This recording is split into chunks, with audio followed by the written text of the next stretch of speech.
O exercício que eu deixei para vocês era criar um algoritmo para acumular 100 valores de números aleatórios usando a função RUNIF, tá? Essa função RUNIF, ela serve para gerar números aleatórios de uma distribuição uniforme no intervalo 0,1, tá? Ela pode ser outros intervalos também, tá? Mas o padrão dela já vem para normal 0,1, que é essa daqui, tá? Que é o menor valor é zero e o maior valor, o máximo é 1, tá? Você pode mudar isso daqui para, por exemplo, entre -1 e 1. Aí ela gera nesse intervalo. O intervalo que você colocar aqui, ela gera, tá bom? Mas a gente só vai precisar de uma normal ou de uma uniforme 0,1. Então, quando eu executo esse comando runif1, ele me gera um valor da uniforme. Se eu colocar aqui 10, ele me gera 10 valores da uniforme, tá? Então, a gente pode fazer esse exercício de diversas maneiras usando o for. Vou mostrar a, a primeira, uma primeira opção para vocês, tá? É, resolu- a primeira resolução que seria a seguinte.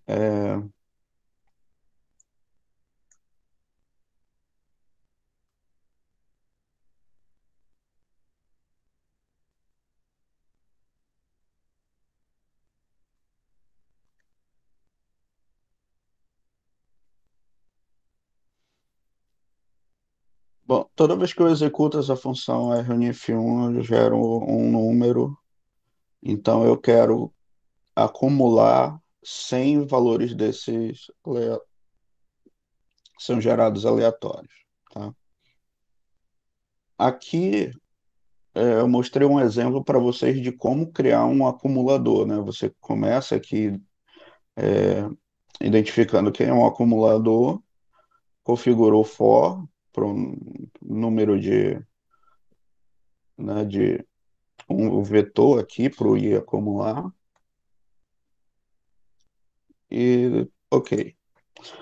A única diferença que nós vamos fazer em relação ao algoritmo anterior, é que o i, que é a nossa variável que vai se repetir, que vai fazer o incremento, né, dentro do vetor, ah, ela vai continuar sendo de 1, só que agora até 100, tá? Só que ela só vai servir para o, o algoritmo rodar 100 vezes. Eu não vou usar essa variável i, tá? Então, eu vou fazer aqui, ó, ACM, recebe ACM, né? Como na primeira iteração ele vai valer zero, então zero é um elemento neutro aqui, tá? Na soma. Se fosse produto, eu usava o ACM igual a 1. Então, esse produto, ele não iria, ele ia ser um elemento neutro, né? E aqui a função R unif 1, que aí é exatamente o valor que vai, que foi sendo gerado, tá? E é só isso, o algoritmo. Quando eu executar aqui, ele vai me dar o valor final dele, que foi esse o valor, 53, tá? Vocês percebam que aqui no eu não estou usando o i para nada, tá? Então, ah, deixa eu ver a pergunta do Matheus. No R funciona o mais igual? Não, é só igual ou essa seta aqui, menor, menos, tá, Matheus?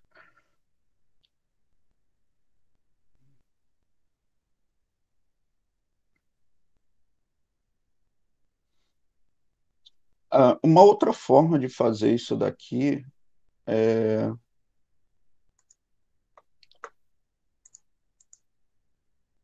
você criar o vetor com todos os 100 valores fora.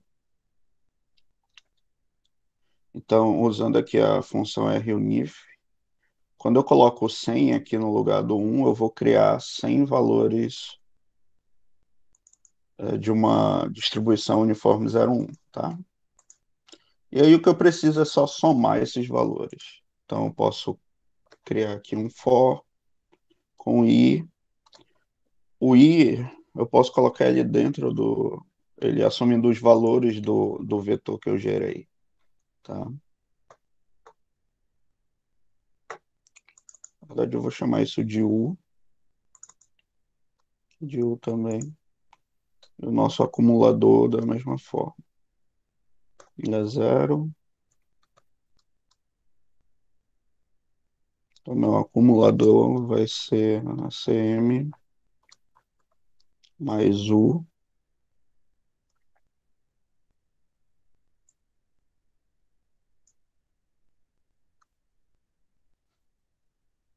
E ele vai...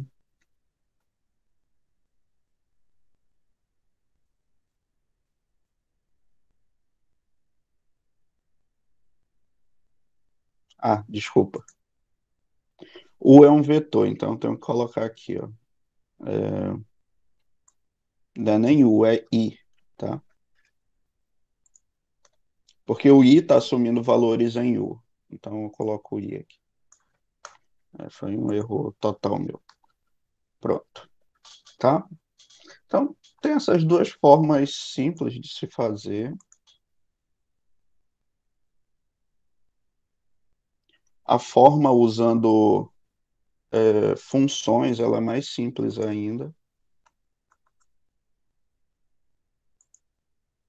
que é para você não ter que construir um for, você usa ah, uma, uma função que é para soma acumulada, que é a função consum, tá? Não é tudo minúsculo. Acho que é tudo minúsculo.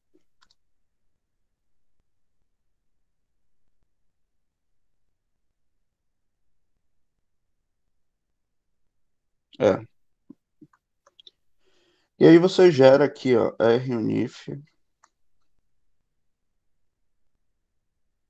100. Na verdade, você só precisa somar, né? Então, você só precisa somar tudo. Runif 100. Pronto. Agora, quando se trata de soma acumulada, aí já vem outra história, tá?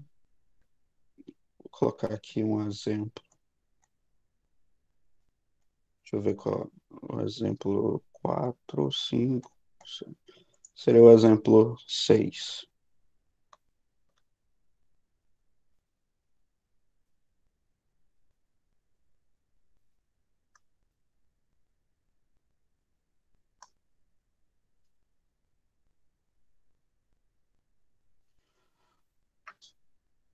Então,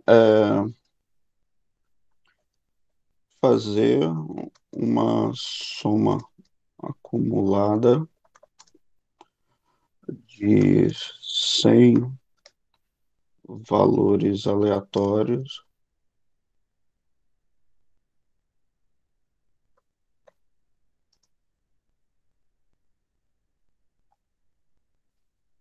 colocar aqui uniforme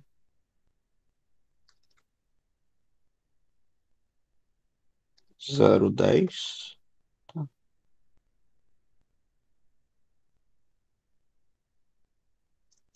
E guardar em um vetor.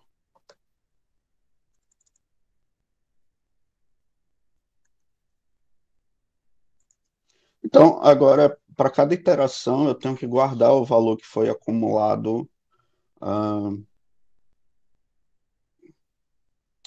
num vetor, tá? A única diferença é que eu vou transformar o ACM, ao invés de ser um escalar, né, um vetor unitário, ele vai ser agora um vetor, no caso aqui um vetor nulo. Ah, e aí, mesma operação, for e indo de 1 a 100.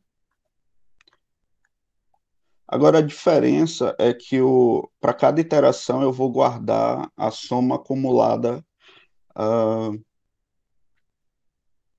do naquela posição I, tá? Então vou ter aqui, ó, ACM na posição I. Então quando for 1, ele vai acumular o primeiro valor que é gerado. Então o que eu vou fazer aqui, ó,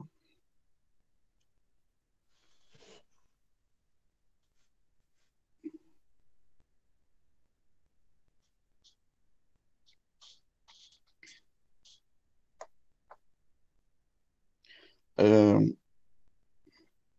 não dá para eu fazer isso daqui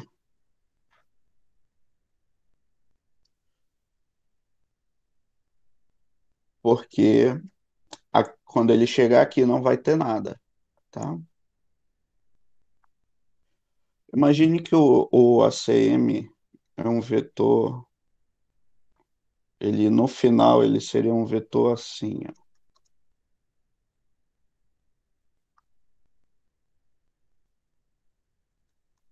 tá? Ele é um vetor desse tipo, tá? Então quando for um, ele não, para fazer essa soma ele teria que ser zero, né? Então o primeiro valor dele seria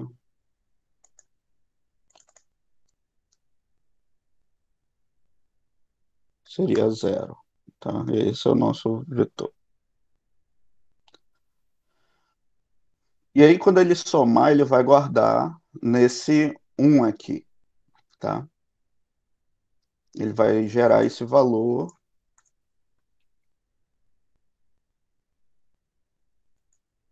e ele vai guardar aqui no ACM1 esse valor.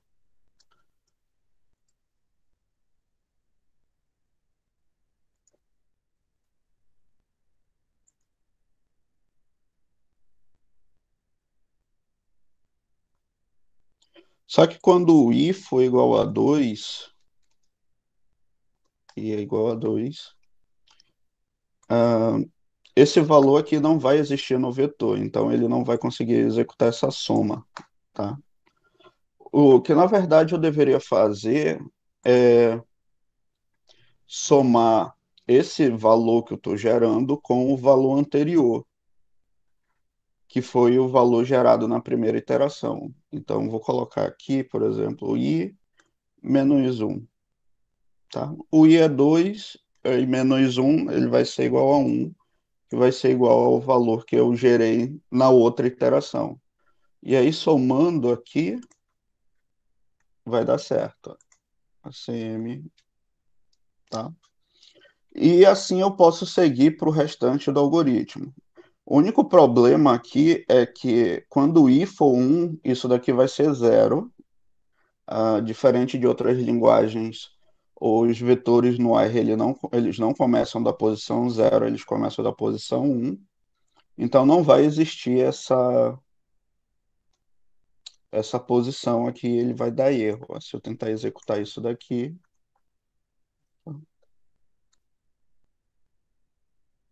o, o primeiro vai dar erro em todo, né? Porque ele parou no primeiro, tá?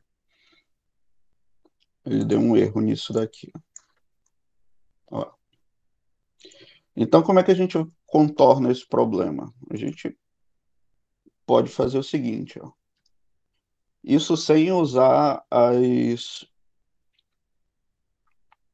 os comandos lógicos, tá? Porque a gente ainda não viu. Eu vou criar aqui fora o primeiro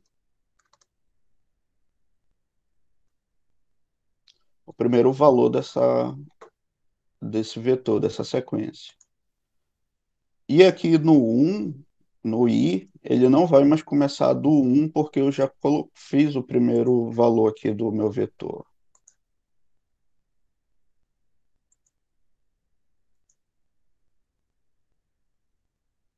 tá?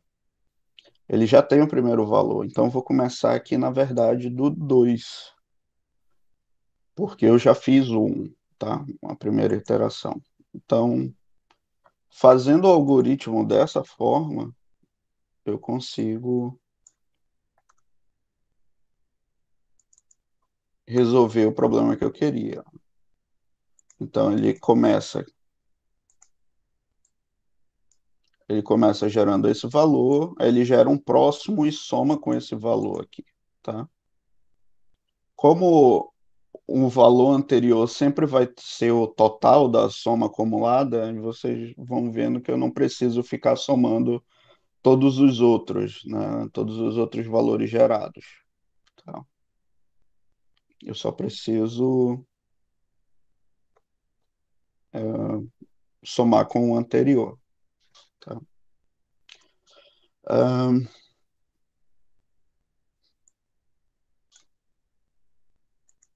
tem outras formas, é claro, de resolver isso daqui, e tem a forma errada, tá? Tem a forma errada de se fazer isso daqui. Não é errada, mas ela consome muitos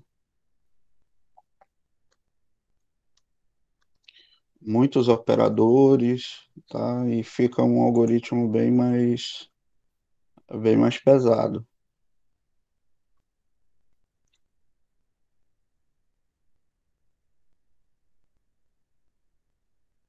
que seria assim, ó.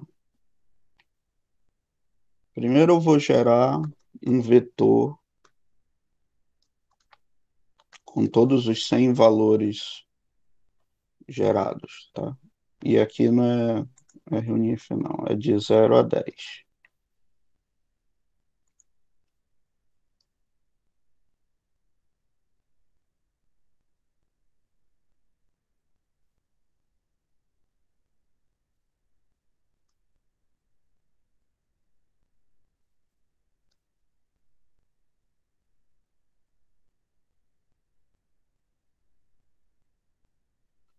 E, e aí depois que eu gerei, né, todos esses valores aleatórios, que eu guardei aqui num vetor chamado U, ah, aí sim eu faria, né, o ACM, sabe isso? O primeiro receberia o primeiro valor de U,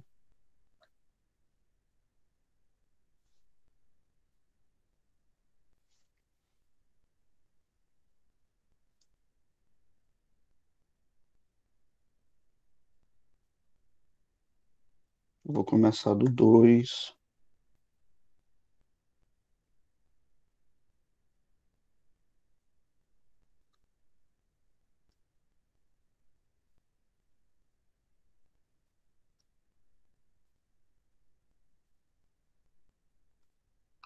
pronto. E aí eu usaria o U, tá? Esse tipo de algoritmo só é interessante se o valor de U te servir para alguma coisa, tá?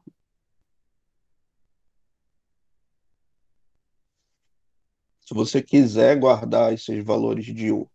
Senão ele não é interessante. É melhor você usar o primeiro, porque eu tô armazenando informações na minha memória RAM, criando esse vetor U desnecessariamente, tá? Então, somente se U for importante para você, você guarda. Senão, você usa o primeiro algoritmo, tá?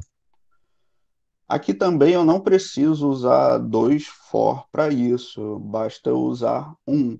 Como? Eu crio o U aqui.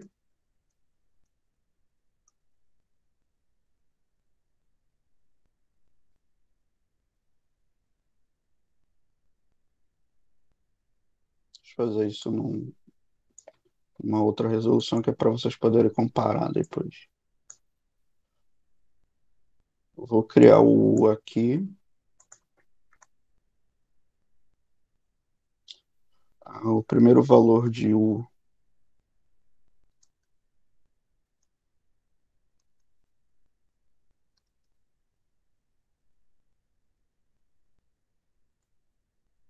ser gerado por essa função. E aí esse valor gerado ele vai ser passado para o ACM, que é o acumulador, e e o algoritmo permanece o mesmo, tá? A diferença agora é que eu não preciso mais desse segundo for, que eu só preciso de um. E aí você consegue acompanhar aqui, por exemplo,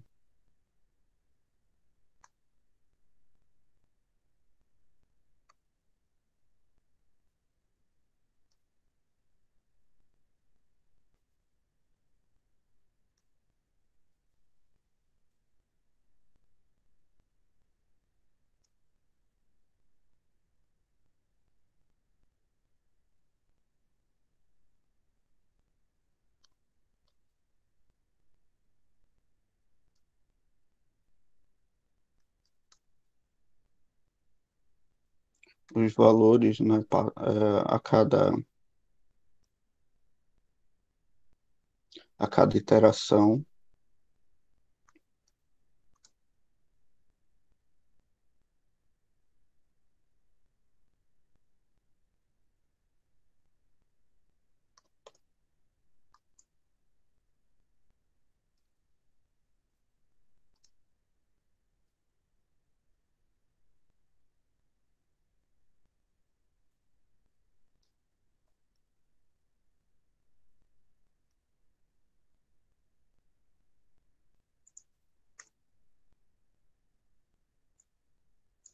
E aí ficaria algo desse tipo, né? Você consegue. Opa, o que que deu erro aqui? Ah, tá. Eu esqueci de que aqui dentro eu tenho que gerar os valores de U também.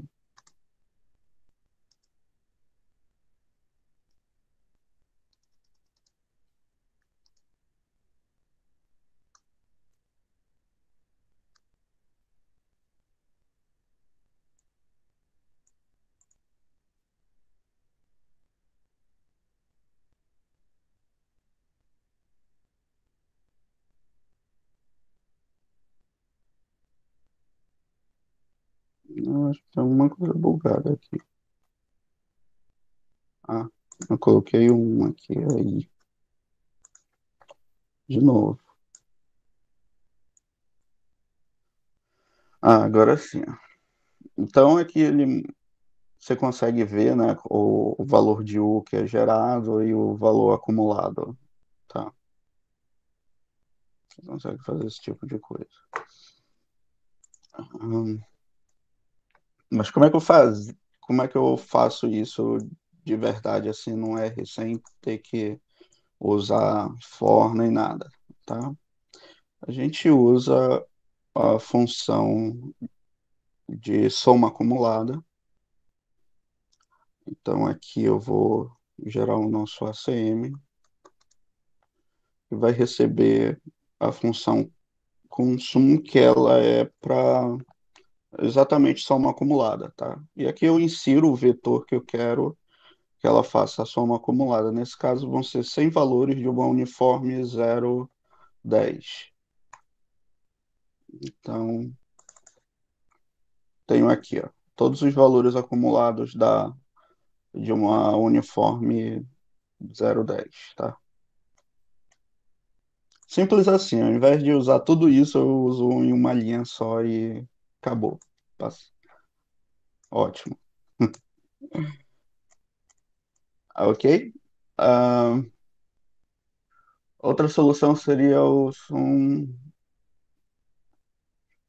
pro primeiro exemplo, sim, para aquele exercício, sim, Micael. Agora, para esse não, porque eu preciso guardar todos os valores para em um vetor.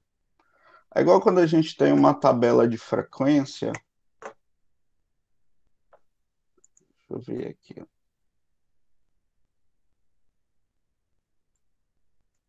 Vou pegar aqui um conjunto de dados, que é o mtcars, e aqui ele tem uma variável, essa última aqui, tá? Uma variável categórica.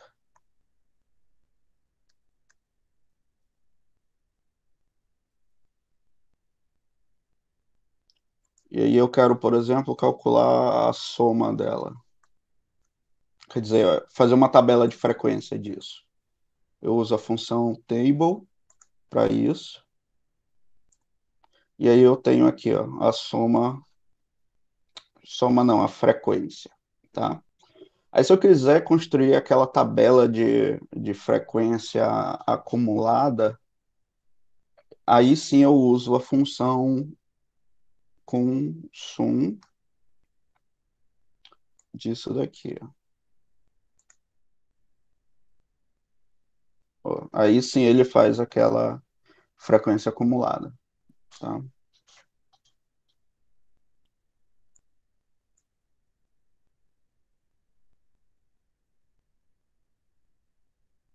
Então, a ideia do acumulador é justamente para fazer algo desse tipo aqui, tá?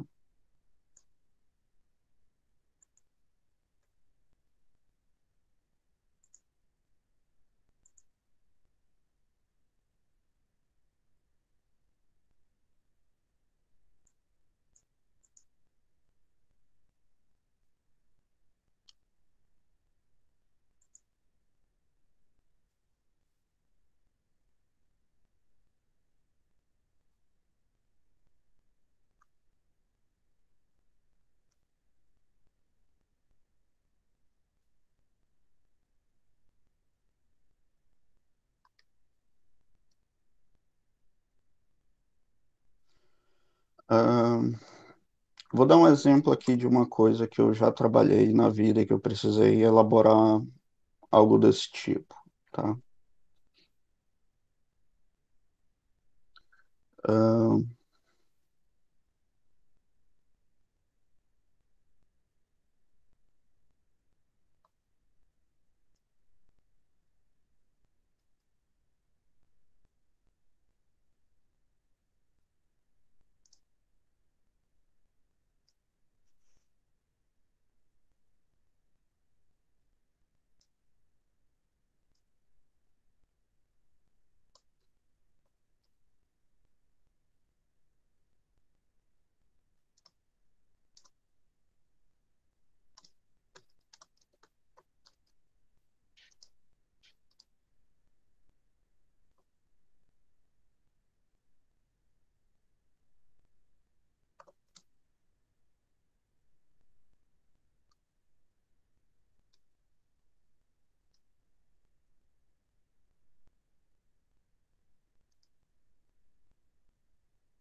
então eu tenho a seguinte situação.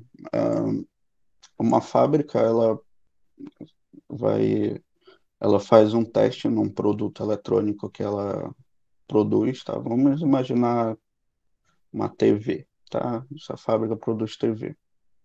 E ele faz um teste que é para saber se a TV está ligando ou não, tá? De fato, esse teste existe, tá? Você pega o controle e liga a TV e vê se ela está ligando ou não, tá? Um teste bem simples. E aí, durante esse teste, ele pode ser aprovado ou rejeitado, a TV, tá? Então, eu quero, por exemplo, é, uma das medidas de controle de qualidade que são usadas para esse tipo de situação é a proporção de aprovados, né, que mostra a real a qualidade da empresa, né, do processo produtivo. E esse intervalo de hora, a gente vai colocar, né, a proporção a cada uma hora do dia, digamos que essa empresa funcione em 24 horas, tá, em 3 turnos, e só que essa aprovação ela é acumulativa durante o dia, tá? Por exemplo, eu tenho que fechar um pedido para um cliente de, sei lá, de 1.000 televisões. Então, durante o dia eu vou produzir essas 1.000 televisões E o meu índice de qualidade, ele pode ser acumulado, tá? Em geral, as empresas usam esses índices de qualidade para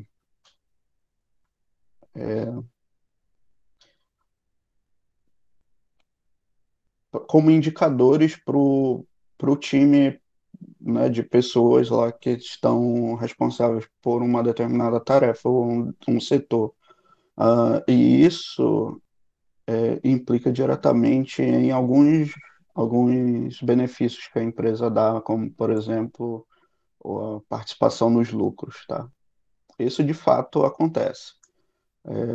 A participação do lucro dos indivíduos depende desse índice de qualidade deles. Eu não vou colocar a hora, porque vai ficar muito complexo, então eu vou colocar aqui por, por dia, tá?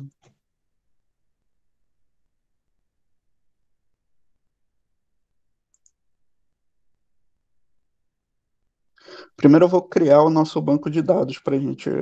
Banco de dados não, nosso conjunto de dados, já que eu não tenho nenhum dado real. Eu tenho, mas fica para uma outra hora a gente trabalhar nisso. Mas aqui tá. Ah, Primeiro eu vou gerar, tá, esses valores. Eu vou gerar aqui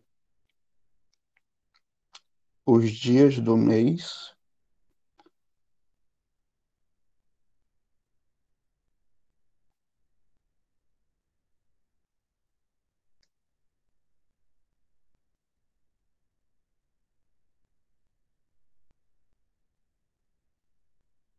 Essa função sample, ela serve para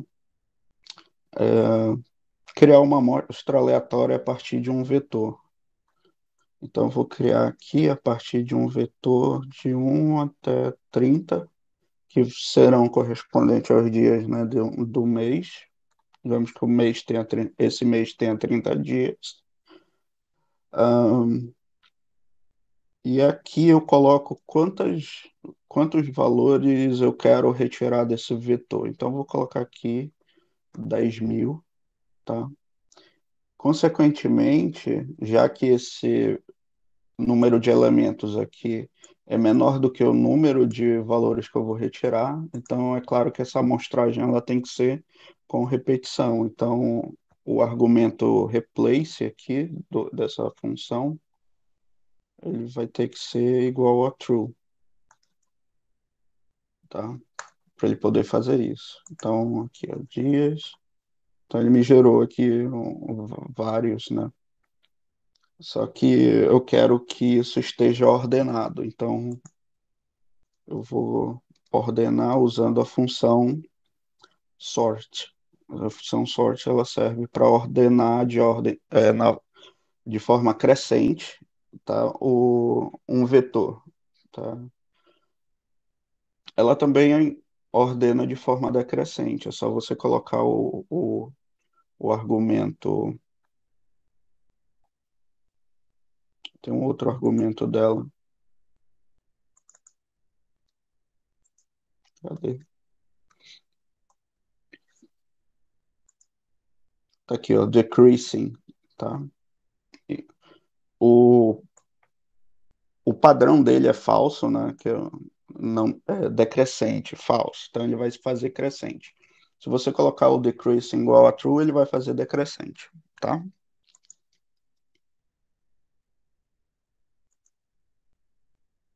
Então eu vou colocar aqui dias.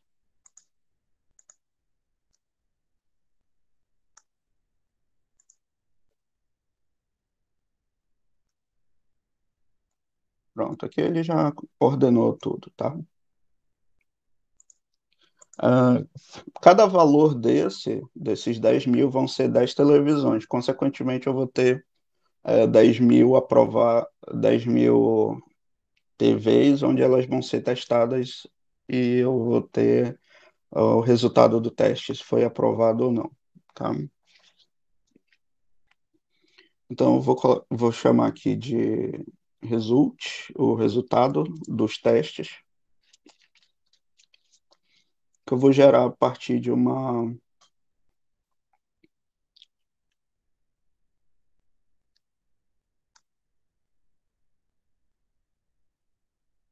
Bernoulli.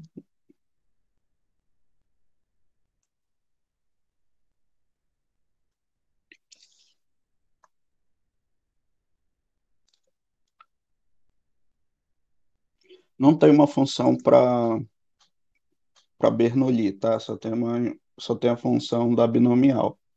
Mas como a Bernoulli é um caso especial da binomial, aí a gente consegue gerar isso daqui, tá bom? O caso onde a binomial é uma Bernoulli é quando n é igual a 1. Então, vou colocar 1 aqui, aí a probabilidade de erro ela vai estar em 6%, tá?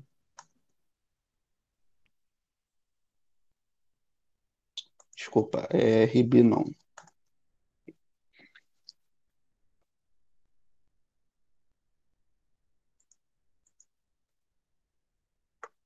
Então, vou colocar os dois vetores aqui só para vocês verem como eles estão construídos.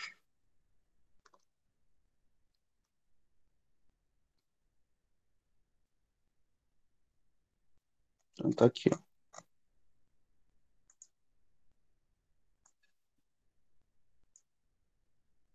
Eu tenho que fazer o contrário, desculpa.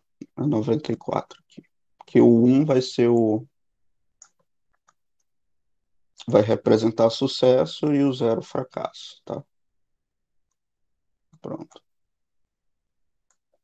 Então, a gente vê aqui, ó, no dia 1 quantas foram produzidas. Esse número é aleatório, tá? É o tamanho de quantos foram produzidos por dia aleatório. Então a gente não vai saber, não é um número certo, tá? Então tá, como é que eu faço uma proporção acumulada desses resultados? Então a gente vai usar a função for, aí eu vou chamar aqui de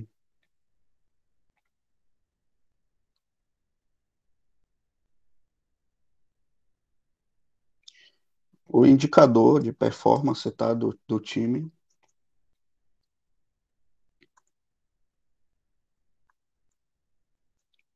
Ele vai de 1 até 10.000 aqui.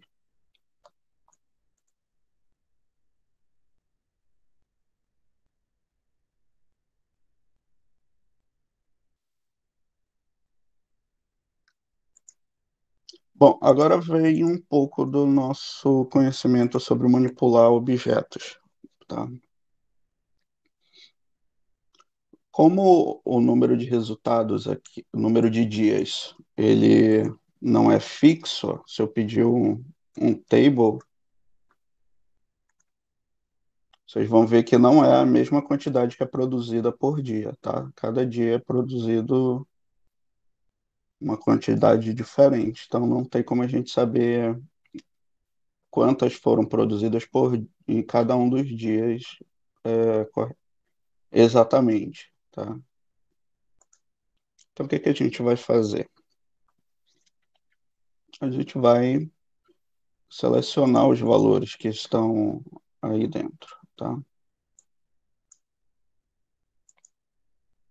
Eu vou até colocar tudo isso num data frame só, que é para simular a situação de que alguém chegou com esses dados para vocês e vocês têm que executar essa análise.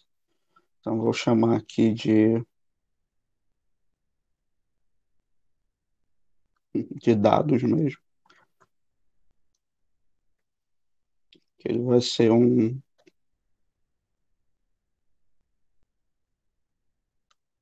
data frame.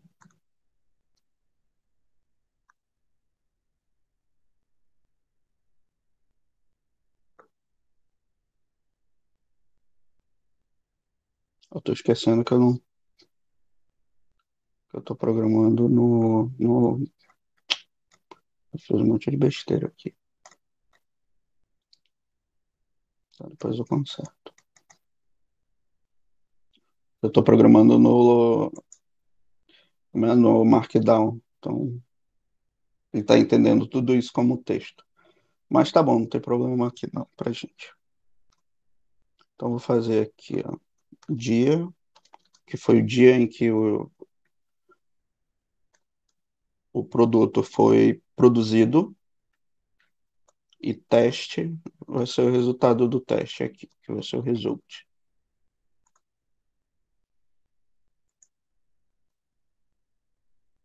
Então, dados, isso daqui, tá? Tem o dia e o teste, qual o resultado de teste para cada TV. Então, a primeira coisa que a gente tem que fazer é ver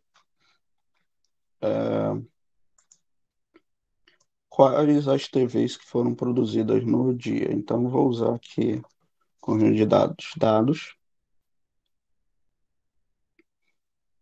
e eu vou manipular esse data frame para que ele me dê somente as TVs que foram criadas no dia 1, tá? Então, vou colocar aqui dados igual a 1. Então, o que eu tenho aqui, ó, quando eu, quando eu fixo aqui a parte das colunas como dia, então ele vai me dar todas as linhas onde a coluna é igual a dia. Então, vai ser a primeira coluna inteira, que vai ser um vetor. E esse vetor, ele tem valores de 1 até 30. E eu quero desse vetor aqui todos aqueles que são igual a 1, ou seja, o primeiro dia. E aí ele vai retornar um vetor de verdadeiro e falso, onde isso daqui é verdade, onde for igual a 1, tá? Então, onde for igual a 1, que vai ser o true, vai ser a linha correspondente que eu quero na minha matriz completa, né? Que consta todas as variáveis, que eu deixei aqui, ó, a parte das colunas em aberto, então ele vai me retornar todas as colunas. Então, o que eu quero aqui é todas as colunas onde as linhas têm o dia igual a 1, tá? É exatamente isso que eu estou fazendo. Então, ele vai me retornar as 357 linhas onde o dia é igual a 1. Se eu colocar um 2 aqui, ele vai me retornar tudo quanto é igual ao dia 2, tá? Se eu colocar um 3, ele vai me retornar todos os dias igual a 3.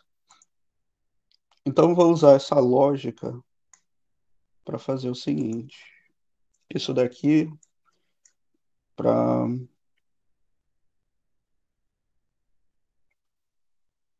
ser o dia, tá? Só que percebam que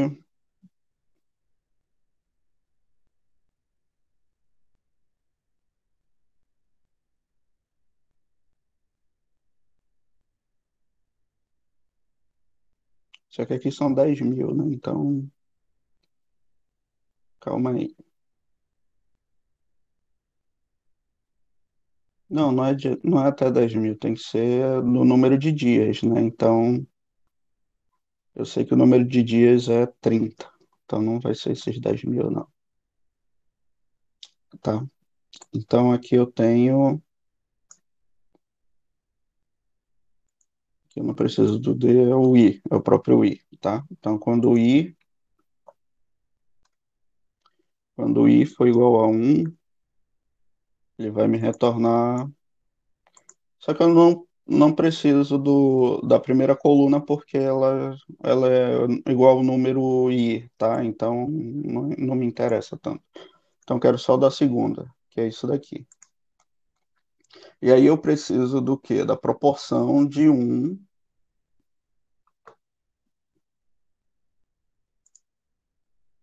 da proporção dos uns, tá? Então eu vou colocar aqui, que eu vou chamar de teste, que são os resultados do teste do dia I.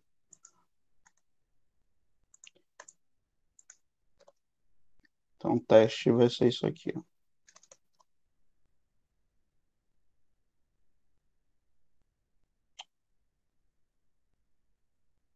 Ah,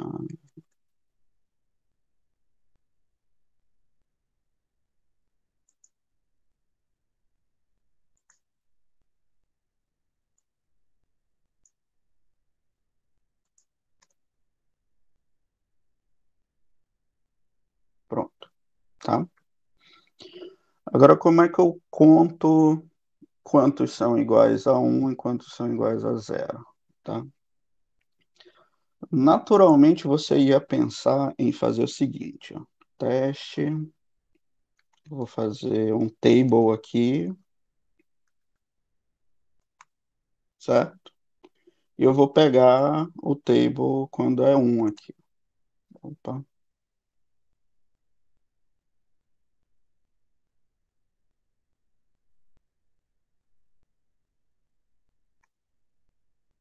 pronto. Ah, na verdade, ele é um vetor. Tá aqui, ó.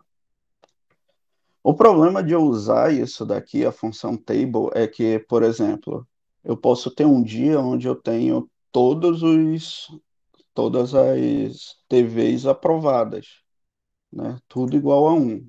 Vai ficar assim. Aí eu quero fazer isso aqui, eu quero guardar esse cara aqui, tá? Ele vai ser correspondente ao número de acertos. Só que eu posso ter aqui, por exemplo, um vetor x,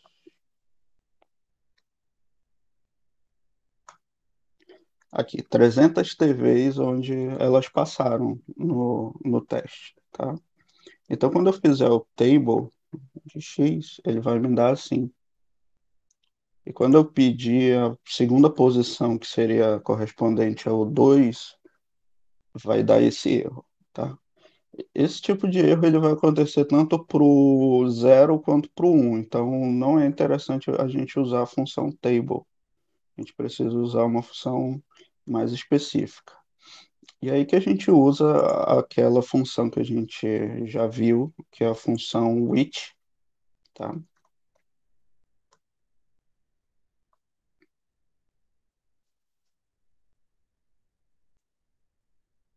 Na verdade, a gente nem precisa usar a função which, porque a gente não quer saber a posição, a gente só quer saber quantos. Então a gente vai fazer o seguinte, ó. Vou colocar aqui teste. Eu quero saber quantos são iguais a um. E aí ele me dá um resultado de true ou false, tá? Outra coisa. Tudo bem, ele está me dando true onde é um e false onde é zero. Vocês lembram da hierarquia dos valores, onde o lógico está mais baixo, o numérico intermediário e o em cima está os caracteres. Então, um lógico ele se transforma em numérico e eles dois se transformam em caracteres, tá? Então, a gente vai usar a mesma. Eu vou usar essa propriedade do R e fazer o seguinte, ó. Esse resultado dessa operação lógica, ela é um vetor lógico. Então, eu vou transformá-lo em um vetor numérico usando a função as.numeric. E aí, o que que vai acontecer? Onde está true, ele vira 1, e onde está false, vira 0, tá? Isso daqui é interessante porque, como os valores iguais a true é igual a 1 e o false é 0, se eu somar tudo isso, cada um desses valores, a soma vai dar exatamente o número de uns que eu tenho, já que 0 é um elemento neutro, certo? Então, quando eu fizer isso daqui e eu somar, eu tenho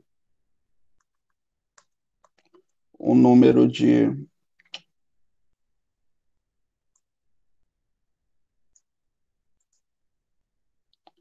eu tenho um número exato de televisões que passaram no teste.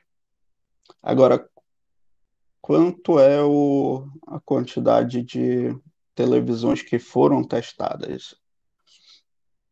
Aí eu vou criar uma outra variável n, que ela vai receber. Aqui eu vou usar a função length, que ela serve para retornar o tamanho de um vetor, tá?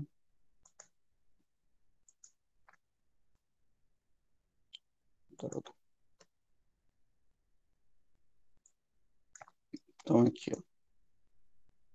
Então n é o tamanho do meu vetor teste aqui, tá? Ele é 294, acho que nem é isso. Deixa eu tentar de novo. Aquela hora era 300 e alguma coisa. Tá,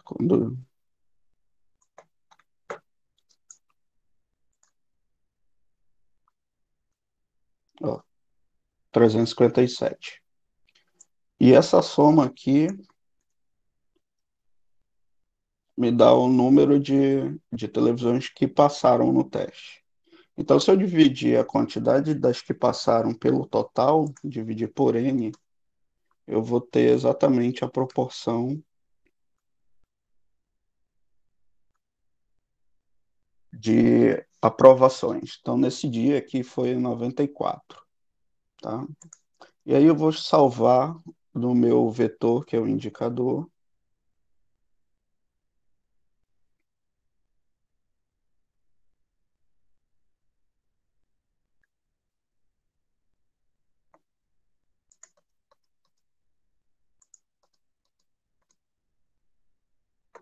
isso daqui, tá?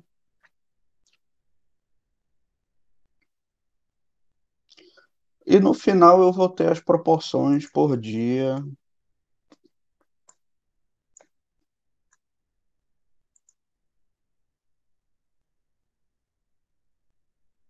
Tá aqui, as proporções em cada dia onde eles tiveram essa,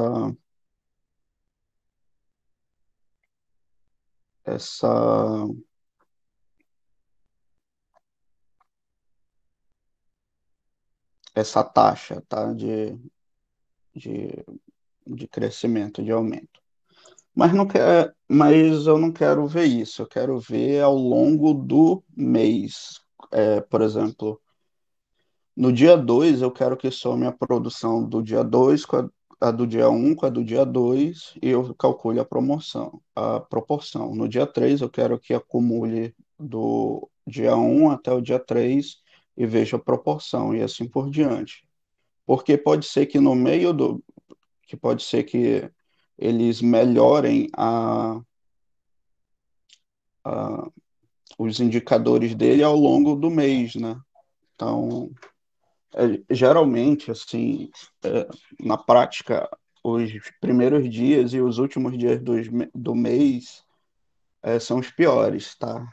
Em qualquer fábrica, assim, tem um processo produtivo com humanos, assim, sempre, você nunca espera bons resultados nos primeiros dias e nos últimos dias. Lá mais lá para o meio que a coisa esquenta e fica bom, tá?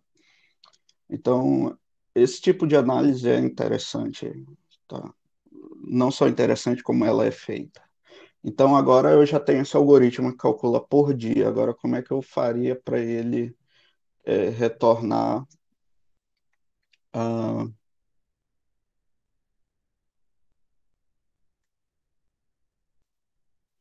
o acumulado desses dias? Como é que ficaria isso? Bom, uma solução bem simples mesmo, muito simples. É só você vir aqui no teste. Ah, deixa eu pensar primeiro na resolução complexa aqui.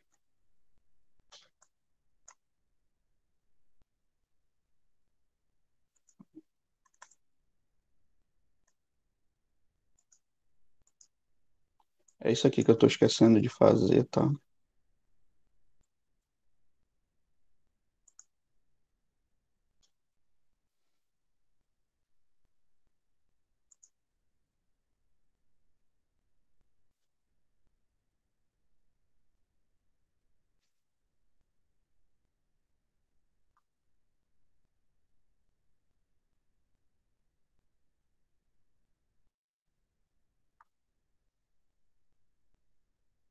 Só para vocês verem isso organizado num dia, tá?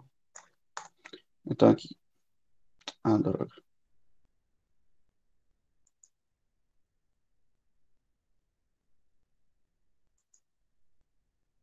Isso aqui foi do dia esse dele aqui, não.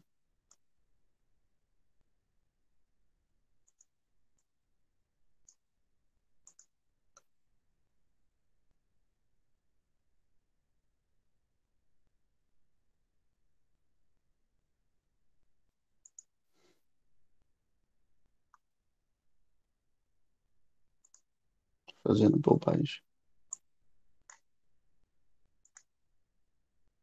Tá aqui, então tem no dia 1,94. É até bom você representar essas coisas em porcentagem, tá?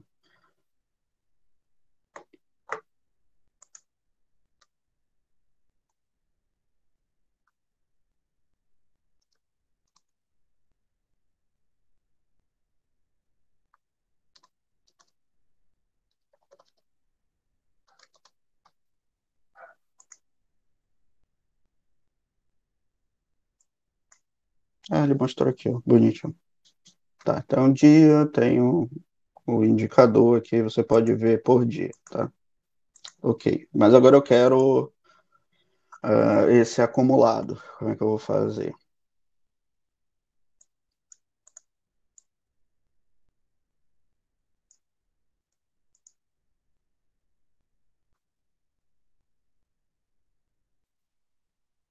Vou criar aqui chamar de F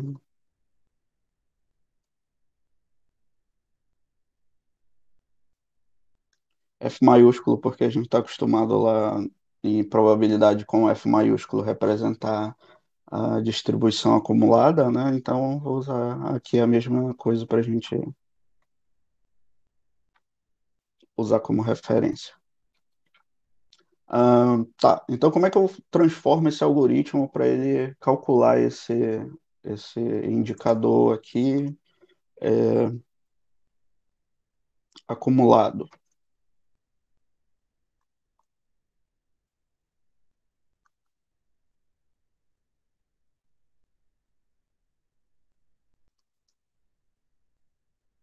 Eu posso usar a base desse outro algoritmo aqui que nós fizemos, ó, essa resolução 3, tá? Então, eu faria o primeiro passo fora do for e os outros dentro do for. Então, eu pegaria tudo isso daqui, vou copiar aqui fora, vai ser o primeiro passo do for, tá? Então, onde tiver aí, eu coloco um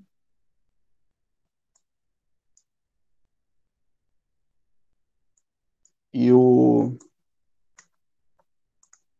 acumulado aqui, um também, ele seria igual ao primeiro indicado, o primeiro valor do índice, tá?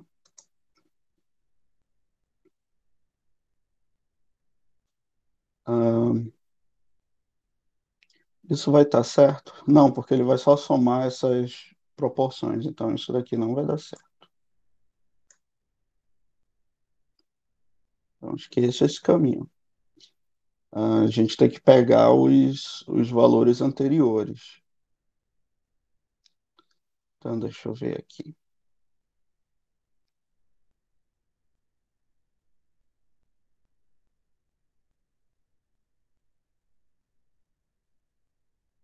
Eu não vejo um jeito mais difícil de se fazer isso daqui, não. Eu acho que só existe o jeito fácil mesmo. Ou eu não estou conseguindo visualizar como eu deixar esse algoritmo complicado. Mas vamos fazer o que realmente a gente faria, né? Bom, se eu preciso do anterior, né, também, então o que eu preciso? Eu só preciso especificar aqui, ó, onde eu pego os dias, que ele não seja igual a i, mas que ele seja menor ou igual. Então, quando ele for o 3, por exemplo, tudo que for menor ou igual que 3, ou seja, o 1 e o 2 e o 3, ele vai entrar aqui. Então, por exemplo, vou colocar aqui i igual a 3. Então, quando eu executar esse, quando eu executar esses dados, ele vai me dar isso daqui. Ó, ele pegou, ele começou pegando o 1, depois o 2, lá para baixo o 3, tá? Só que ele omitiu aqui. Então ele vai me dar exatamente o que eu quero, né? Essa soma acumulada. Ahn, mas eu ainda quero a soma diária, então eu não posso usar esse cara aqui, ó, tá? Eu não posso usar esse teste. Eu vou então transformar em dois tipos de teste. O F, então aqui eu vou fazer o, o diário, tá? Isso daqui vai me calcular a taxa de acerto do dia, né, de aprovações, e esse outro vai me calcular a acumulada do mês.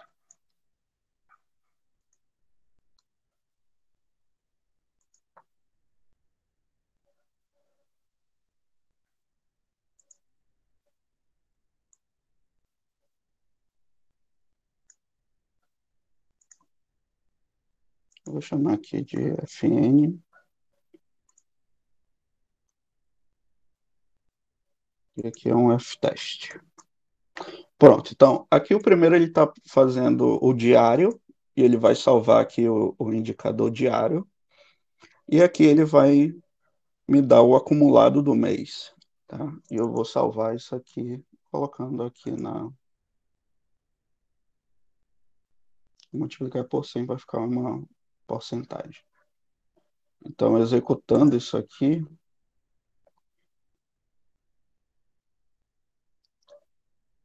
peraí que deu alguma coisa errada.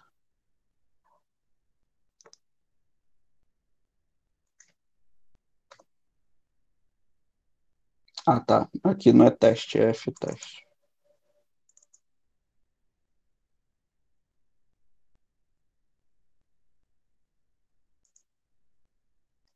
Então tá aqui, ó. No primeiro dia eles começaram aqui, ó, com 95%, tá? Aí no segundo dia já deu uma caída, já teve mais erros, né? Então, e aí eu vou acumulando. Chegar no último dia, eu fechei aqui com 95, né, ponto 1 de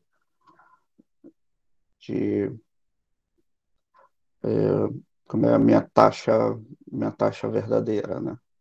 Então eu posso, por exemplo, construir um gráfico dessa coisa.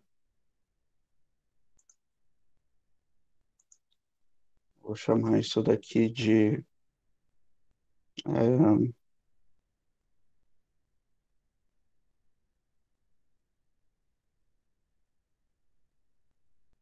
de relatório, tá?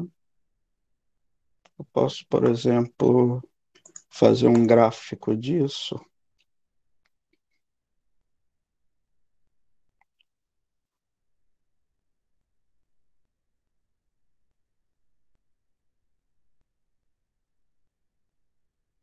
para comparar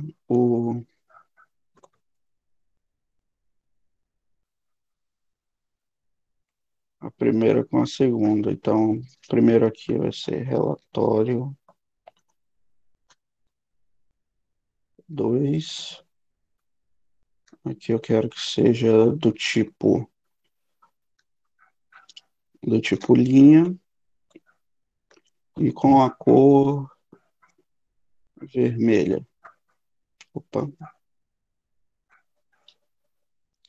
E aí eu vou colocar uma segunda linha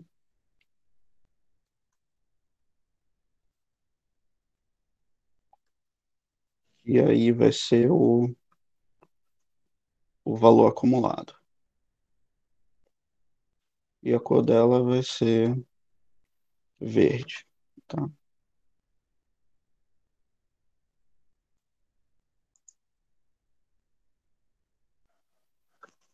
Aí vocês veem, ó, em vermelho eu tenho a flutuação da minha, dos meus testes, né, dos resultados dos testes. Vocês veem que aqui em alguns dias eles são ruins, outros dias não, mas em média aqui, que seria o acumulado, não em média, né? É mais uma média, seria uma média acumulada aqui, ó, eles estão bem próximos do que é o 95%. Então, por exemplo, mesmo nesse dia aqui, no dia 16 que eles tiveram um dia ruim, ou aqui no dia 19 que eles tiveram um dia ruim, mas na média do mês a produção ela está sob controle, tá? Então é, você percebe que, deixa o avião passar, só um instante.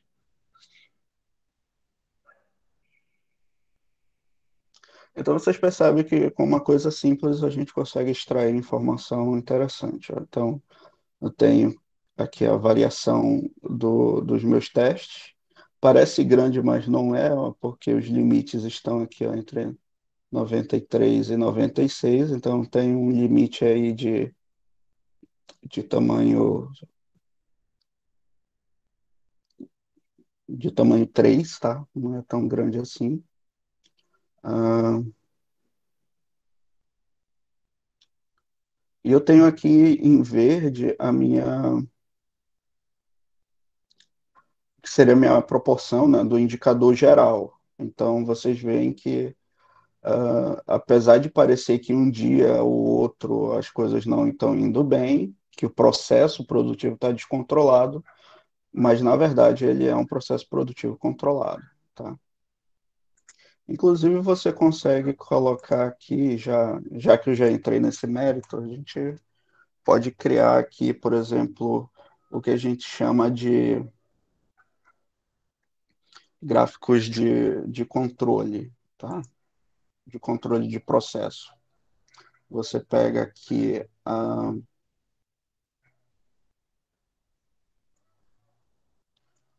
aqueles dados que estão variando, então você vai colocar aqui na horizontal uma linha onde eu tenho esse nome gigante é ruim.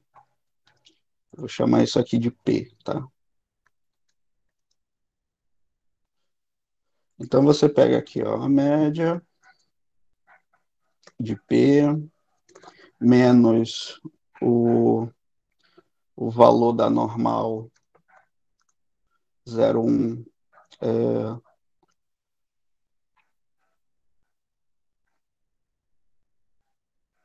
ela com 97,5, com 5% de confiança, divido aqui pelo desvio padrão de P, ou multiplico, e divido pelo tamanho de P, né, que é em tamanho da amostra.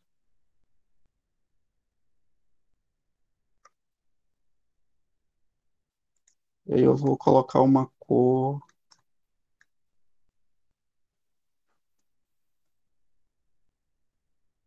vamos ver se é preto mesmo. É, mas ela vai ser,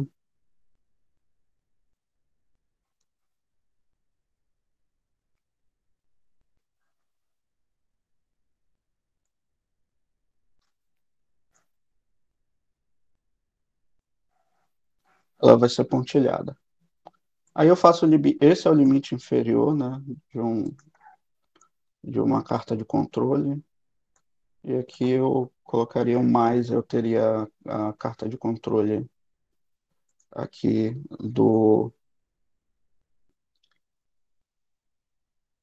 É isso mesmo? É. Ah, tá. Não, não é esse aqui, não. Eu coloco um 3 aqui, tá? Porque senão fica muito pequeno o limite. Continua pequeno. Vou tirar isso aqui porque eu não estou trabalhando com X barra.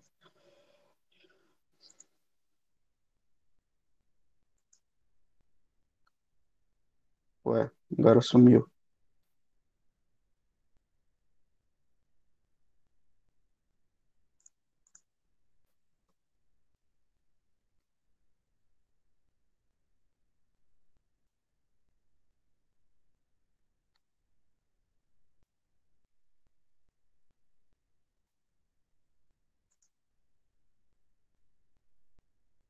Está menor do que.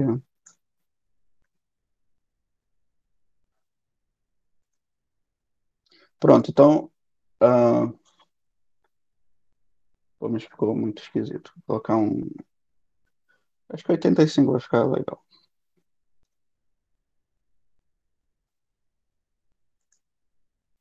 Pronto, agora sim, tá mais centralizado, tá bonito.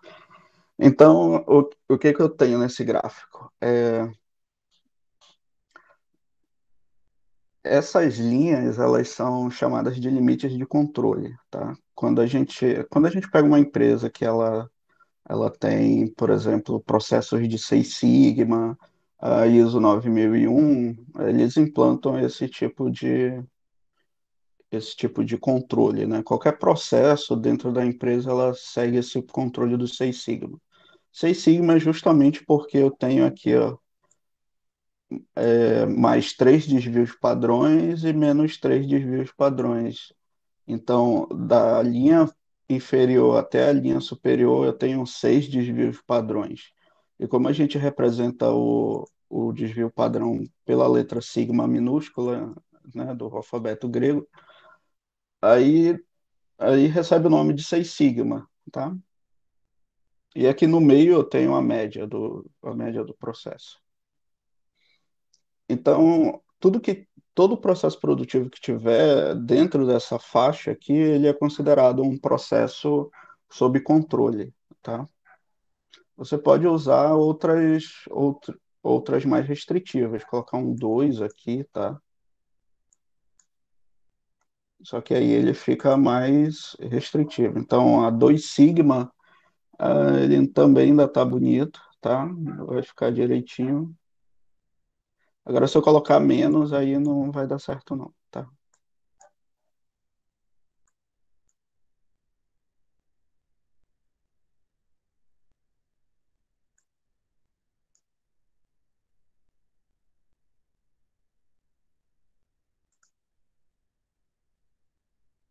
Olha só.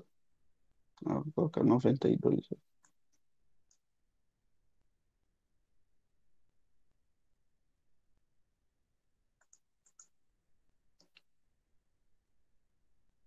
Ué, esse negócio tá me enganando.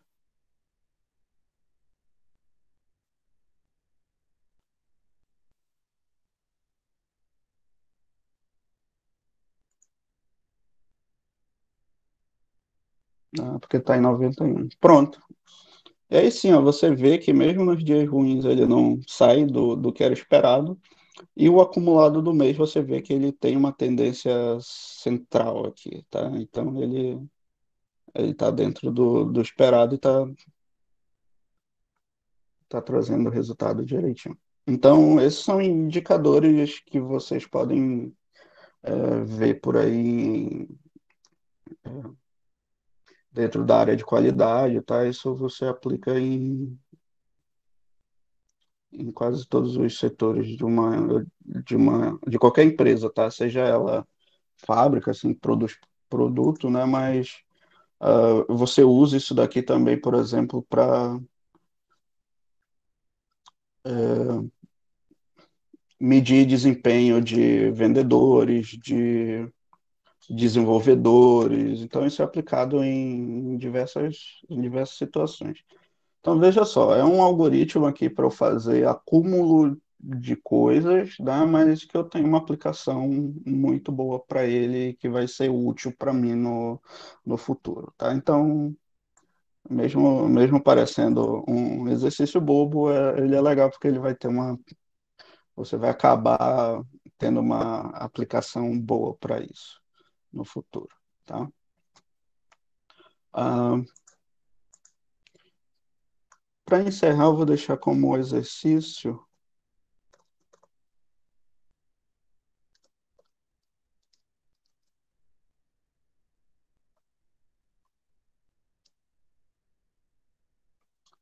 é,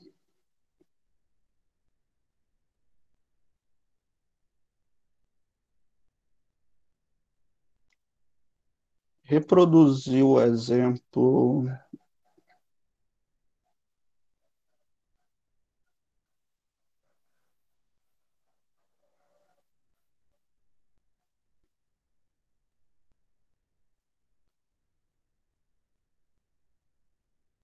exemplo 6, tá?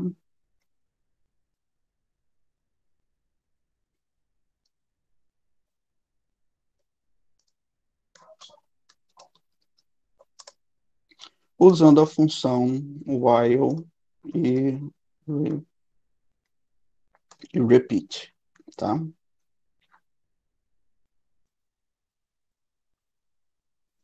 E aí, quinta-feira, a gente fala sobre essas duas funções, que também são estruturas de looping.